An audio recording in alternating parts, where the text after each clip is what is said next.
Madalas.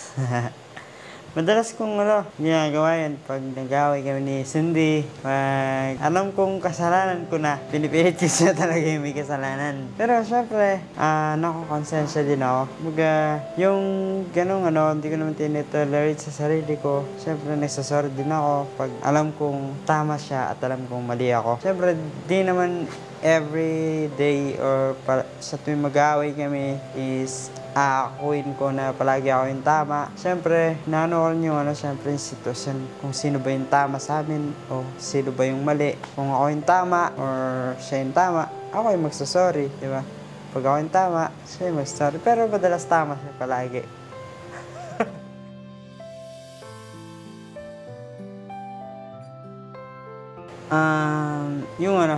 Nung naghiwalay kami ni Cindy, yung dumating ako sa point na nagloko ako. Pero yung pagkakamali is naging siya, kumbaga parang naging way siya sa akin, naging daan siya sa akin para baguhin ko yung sarili ko. Doon ko na-realize lahat na mahalaga pala si Cindy kesa sa mga bagay na ginawa kong mali. Para pinagsisihan ko yung mga maling nagawa na hindi ko nakikita na may taong totoong nagmamahal sa akin. Nandyan si Cindy. At yung time na yun, hindi ko siya baga na-notice na nandyan lang pala sa tabi ko. Minamahal ako. Baga parang pinabayaan ko siya noon. Pero this time is bumabawi naman ako sa kanya. Lahat ng kaya kong gawin, ginagawa ko. Lahat ng kaya kong ibigay, binibigay ko.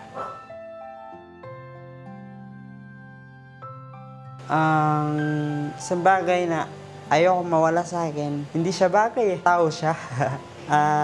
Tao siya na nagbigay sa akin ng lakas ng loob at kumbaga siya yung nagpatunay sa akin na eto ako, na hindi lahat kaya akong kumbaga parang laitin.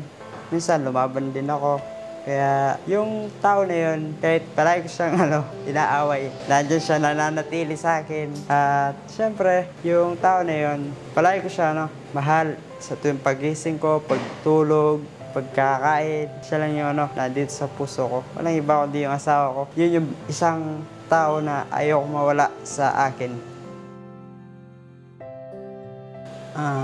Siguro, para sa akin, sa sarili ko, kino-consider ko na siya. Kasi minsan napapansin ko din sa akin, hindi lang ako, yung asawa ko, na yung 2000, basta mga ganun, 2000, parang kahit kayo guys, alam nyo, na bata ako, parang lahat na lang, parang kasayahan. Parang gusto ko na lang palagi layas, gusto ko na lang nasa labas. Pero ngayon, parang, alam nyo yun guys, feeling ko, nandun ako sa age ng mga matatanda. Minsan, maaga na ako matulog. Tapos, alam niyo yun, napapansin ko na lahat. Parang palagi ako galit. Palagi akong napipikon. Tapos, alam niyo, parang pag may nakita ako sa bagay, sinisita ako. Di ba ganun yung mga matatanda? Pag may nakikita bagay, nagagalit agad pag di mo inayos yun. Pero, syempre, lahat naman tayo guys, kumbaga, nagbabago. Di ba? Hindi lang naman tayo mag-stay sa pagiging kumbaga sa bata. Lahat tayo matututo at syempre malalaman natin yung tama tsaka yung mali.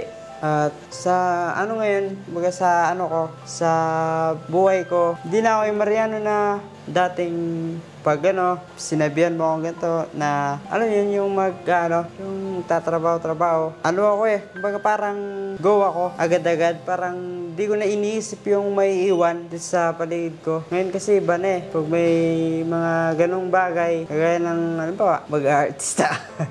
Si yun mo Cindy. Siyempre guys, uunahin ko si Cindy kasi siya yung nagturo dun sa akin at nagbigay ng lakas ng loob para maging ganito ako. Ito, sana di na ako nagilala. Sana di na lang ako nagilala. Kasi, alam niyo yun guys, sa part ko, sobrang tagal kong baga nagdaramdam dito sa sa buhay ko. Masaya, sarap. Pero alam niyo yun guys, sa tuwing nakikita ako ng ibang kalay ko, tingin agad nila sa akin na nakakaangat ako, mayaman ako, mayabang, ganun. Pero di kasi nila alam yung mga pinagdadaanan ko, pinagdadaanan namin mag-asawa. Alam niyo yun, sobrang hirap lang sa part na pag makikita ka lang nila na nagpapakita ng pera, mayabang ka na, mayaman ka na. Di nila maintindihan yung yung nararamdaman ko. Sinasabi nila kasi wala sila sa sa katayuan ko ngayon. Akala nila nagpapasarap lang ako. Akala nila ginagawa ko to para sa sarili ko. Siyempre, kaya ako ginagawa to para na sa amin ni Cindy and sa pamilya ko. Alam niyo ba na kung nakikita niyo kami sa social media, sa YouTube, sa Facebook, sa TikTok, nakangiti. Pero sa loob namin, meron kaming tinatagong lungkot. Kasi di naman dito sa social media, di naman lahat is mayaman. Kagaya kami, di ba? Ngayon, nangungupahan lang kami. Yung kotse namin, di man tapos. Pero syempre, tatapusin namin yan kahit anong mangyari. At di kasi alam ng iba na dito sa social media, sobrang hirap ng ginagawa namin. Pag-iisip ka ng content, kung di mo alam kung anong gagawin mo bukas, kung anong gagawin sa susunod na mga araw. Kaya kung may babaguhin ako sa sarili ko, yun.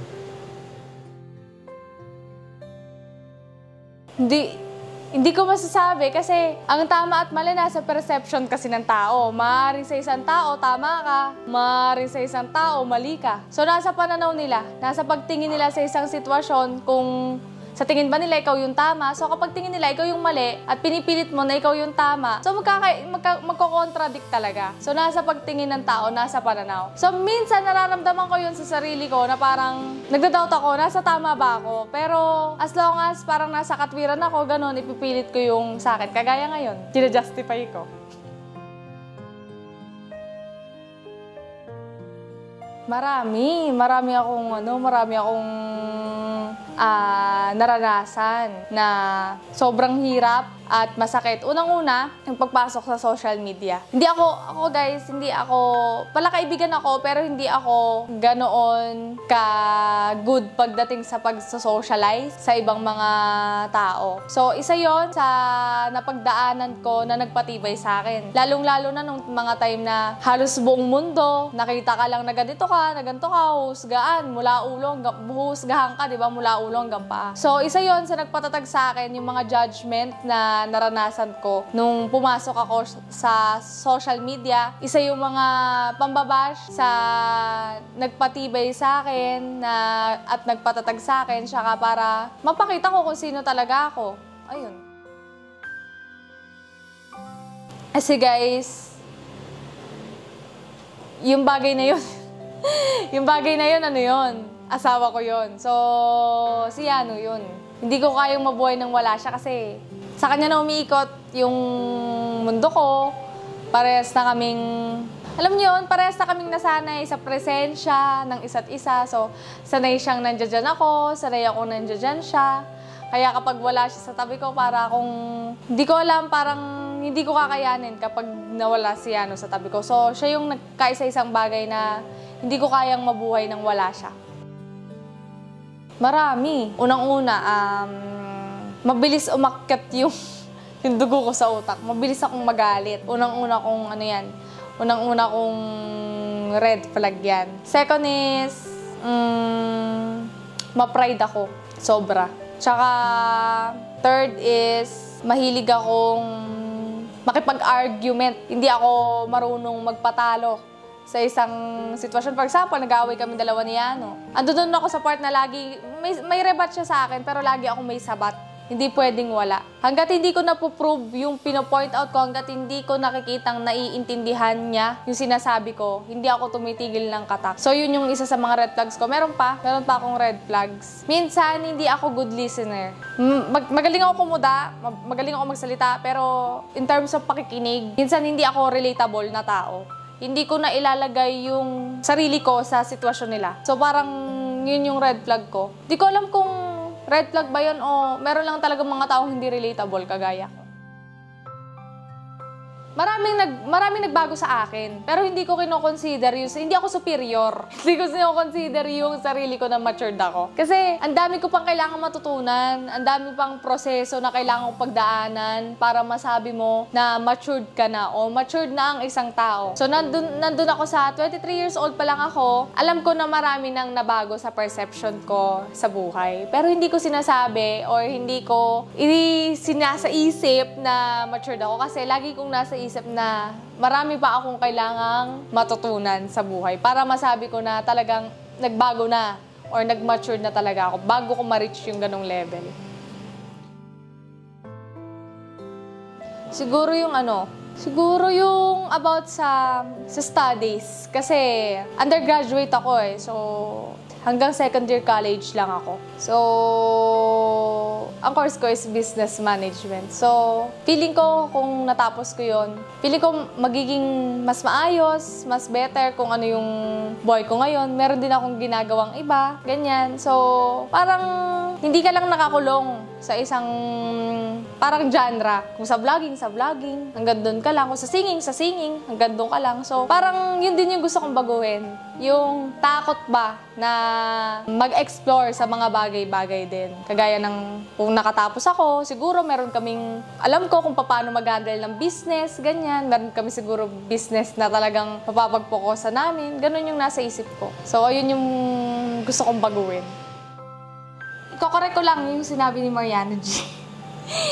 Hindi, ito for para may clarification lang tayo. So, sinabi niya na marami nang huhusga sa kanya ng mga kalahi niya. Hindi niya sinabing lahat, hindi niya nilalahat. Kasi hindi naman lahat eh. So, meron lang mga iilan na nakakatanggap siya ng mga judgments, di ba? So, hindi lahat ng mga kalahi niya is ganun mag-isip. Yes. Meron namang mga kalahi ko dun sa Pampanga, yung sinusuportahan naman ako. Pero yung iba, talagang wala. Alam din yung sundiin. Minsan nakukwento sa kanya. So, yun lang. Oo. Kumbaga, hindi ko naman nila lahat na yung sa amin is ganun sila. Pero yung iba talaga, nakikita ko din at pinapadama din nila sa akin na wala talaga silang wala silang suporta. Yes, suporta. Meron din akong gustong i-correct. Meron pa akong gustong idagdag sa red flags ko. Ako sa sarili ko to. Hindi kaya sa sarili ko. Meron akong mga bagay na parang minsan, sobrang clingy ko kasi kaya talagang, gano'n talaga ako sa kanya. Sobrang sweet ko sa kanya. Minsan may mga bagay siya na gustong gawin, gaya ng pagpipisi, pagko-computer na parang natatakot siyang magpaalam sa akin or nahiya siya magpaalam sa akin kasi lagi nga akong nakayapos, lagi akong nakaakap, lagi akong nakadikit sa kanya. So, minsan, natatakot siya magpaalam, ganyan, kasi baka mamaya, di ko siya payagan, ganito, ganyan. So, medyo i-reduce ko yun ng konti. yung ganun kong ugali. Kasi, minsan... Sinasabi niya yung red flag niya. Sa akin naman, minsan, alam niyo yun, pag gusto di naman ako mag-computer para maglaro, para maglibang lang doon sa computer. Ang gagawin ko lang sa computer is magtatrabaho ako. Di ba? Sinasabi naman sa kanya yun. Gusto niya kasi gumawa ulit ng sarili niyang kanta. Oo. Siyempre ako, bilang partner, ayoko namang sa kanya yung kasi ako guys, alam niyo yun, parang gusto ko lahat ng galaw ko, pinapaalam ko muna bago ko siya gawin. Diba? Sasabihin ko sa kanya, halimbawa, bibilin ko yung isang bagay. Tapos pag hindi siya, umag-read dun sa isang bagay din, ako, okay. Kumbaga parang ilalaro ko na lang. Okay. Tapos pag maglalaro, gusto ko mag-PC. Gagawin? Magre-recording, gano'n. Pag di siya pumayag, doon na siya. Aawayin ko na yan. Di mo pinapayagan mo computer. Oo, madalas ganun siya eh. Na dinadaan niya lahat sa away. So, yun naman problema ko kay Mariano G. Kasi talagang, yun nga, sinabi niya, na matoyo siya. Sa kanya naman galing na minsan, hindi ko siya matimpla. Kaya, pasensya ka na ako sasabihin kong hindi ako totally nag-a-agree sa sinasabi mong maturity is na-reach mo na. Nagbago, oo. Pero hindi yun talagang totally na to the highest level na maturity. So, nandun pa lang sa mid, mga ganyan. So, ako naman, hindi ko naman kino-consider yung sarili ko na matured, kagaya yung sinabi ko kanina. So, patas lang kami. Babawin ko na yung sinabi ko. Maturity mid. Medium. Wala Dalawa tayo sa XL. Yes. So, ikaw, Han. Ako meron akong gustong i-enhance sa sarili ko. Pero gusto ko mauna ka. Ano yung gusto Ako. mong i-enhance sa sarili mo? Ito, Enhance. ma-enhance sa sarili ko ay gusto ko pang maraming matutunan ng mga bagay, and syempre marami pa akong gustong matutunang leksyon, and syempre Wait lang, ikaw correct ko lang kanina. Baka sabihin nila, inaano ko tayo, pinipigilan kitang gumastos eh. Alam niyo ba kung ano yung gusto niyang bilhin na pinagbawal ko? 7,000 na piano na kinoconnect sa cellphone. Para lang, sa cellphone? ay sa PC. Para lang malinaw Baka kasi mamaya ay si Cindy Girl pinagbabawalan ng bumili si si Mariano G ng gantong bagay, gantong Hindi kasi guys, meron ako binibili na piano. May binibili siyang piano. Kasi So sabi niya sa akin, Gusto ko Han, matutong magpiano, tapos gusto ko matutong gumawa ng sarili kong beat. Oo. Kasi, ayun nga, di ba, kumakanta nga kami ni Cindy. Gusto ko, pag gumawa kami ng kanta, yung beat sa amin na hindi na namin bibilin. Kasi bumibili lang tayo, di ba? Oo. Tsaka, sabi niya nung unahan, bumili tayong piano, 199 lang. Tapos sabi ko, sige ka, ako pa-deliver mo na kasi nga 2K lang. Sabi niya, Han, yung kinoconnect pala sa PC, yung tig sa 7K. Ha? Tig sa 7K? Kung gusto mo palang bumili ng organ, sabi ko, para sa isip-isip ko nun guys, hindi ko lang sinabi. Gusto mo palang bumili ng organ, sana hindi tayo nag-ayaan sa Taytay. Kasi sa Taytay, meron kang 3 pantalon, may 2 kang t-shirt, meron Pero kang... bago kami umalis, nagtagal mo namin dito sa bahay. Oo. Kasi pinag-iisipan ko din kung kukunin Hindi ko niya yun. yung organ. Pero napag-usapan din namin na, Han, sabi niya sa akin, sa sahod na lang daw. Oo. Wag lang sa sahod. Oo. Sabi ko sa kanya, sige, sabi ko walang problema. Sabi ko basta sa sahod. Sabi ko sa kanya. So ako naman, ang gusto ko namang i-enhance sa sarili ko. Kasi pagdating naman sa budgeting, sobrang ganyan na namin ni Mariano G. So wala na kami problema doon. Ang gusto kong i-enhance is, kung marami.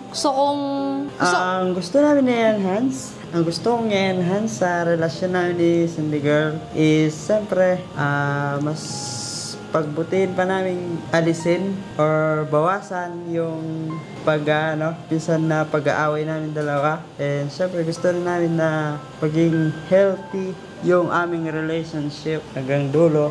Diba? Kasi, ito para sa akin lagi kong parang isinasa isip na parang there's always a room, diba, for improvement. So, inumpisa ko sa parang, lagi ko siya sinasabihan na parang sa relationship namin is, kasi guys, ako, sobrang parang perfectionist, no? So, minsan, kapag very late na, tapos, tulog pa, ganon. So, parang doon ako nabubwisit. So, sinabi ko sa kanya na, Han, sabi ko, subukan natin gumising ng maaga and everything will follow, diba? Sabi ko sa kanya, try natin matulog ng maaga and gumising ng maaga. Lahat inalis namin, pagpupuyat, inalis namin. And then ngayon, iba yung takbo ng ng trabaho namin. Maaga pa lang, nakakapag-live na kami. Maaga pa lang, nakakapag-trabaho na kami sa YouTube. Yun yung parang gusto kong maging organized. Ma-enhance pa yun. Hindi lang sa pagtatrabaho, sa lahat pa ng sa lahat ng bagay. Magising ka lang ng 8. Ako kasi madalas 4, 6 noon. Di na, parang, nagbago ngayon yung schedule ng tulog ko. Napaaga naman yung gising ko no? Hindi, ngayon natututo na siyang gumising ng ng mga 7. 6, 7, Oo, hindi na siya gumigising ng 4, 5. Sabi niya sa akin natutulog pa ako Parang 12 yun. Tapos 12 kami natulog sabay. Napasarap ata yung tulog ko. 6, 7, gising na siya. Ginising niya ako. Sabi niya sa akin, sa una ka lang ata natutulog na maaga nagigising na maaga Tapos sabi ko sa kanya, hindi, syempre napasarap na tulog ko. Sarap siya. Hanggang 8:30 tulog siya kasi kadalasan niyan alas 8 gising na. Siya, nagising ako alas 4. Han, alas 8 na, nagising ka na. 5 minutes. 10 minutes. Sabi ko, sige, matulog muna din ako. Natulog ulit ako sa akin. Tapos ginigising niya ako. Siya naman magigising sa akin. Alas 8 na. Oo, mga ganong oras na kami nagigising. nagbago sa amin dalawa Bago sa amin. ngayon. Oo, alis lahat. As Kumbaga in. parang wala na kami lahat, wala nang bisyo, di ba? Wala lahat. So kaya di na Pati pagbe-vape. di na rin kami nagbe-vape. So lahat 'yun inalis namin sa katawan namin. Oo. Kumbaga parang masarap lang sa pakiramdam kasi syempre kaming dalawa is nagkakasundo sa mga bagay Oo. na hindi na dapat gawin. Oo. So yung vape, inalis. Pagpupuyat. Yung pagpupuyat, inalis. Inalis. Tapos, Basta pagdating pa lang ng mga bago mag-12, dapat wala nang may hawak ng cellphone. Nakalapag na yan. Tapos tingin-tingin na kami niya doon sa star namin. Tapos, Tsaka sinasabi ko sa kanya guys, bago kami matulog na, Han, hindi ko na kaya. Tara na, matulog na tayo. Kasi pagpatak talaga ng alas 12. Sumasakit na yung mata ko tapos parang inaantok-antok na ako. Niyayaya ako na siya. Sabi ko, tara matulog na tayo. Matulog namin yun hanggang magigising ako 4, gigising siya. Ay, gumising ka na dyan. So, yun lang. At maraming salamat. Sana yung sinabi namin is nakapagbigay kahit paano ng konting aral. And syempre, sa mga nasabi ko, pinaulit ko, hindi ko nila lahat yung sinabi ko. So, come on. ako, wala na ako i-correct. Okay na ako sa ano. Okay, as a perfectionist, wala na ako i-correct. Sayang. Wala na guys. Maraming salamat po sa inyo lahat sa pagsama hanggang dito sa dulo ng video na to. And see you on our next vlog. Gang gang. Ciao!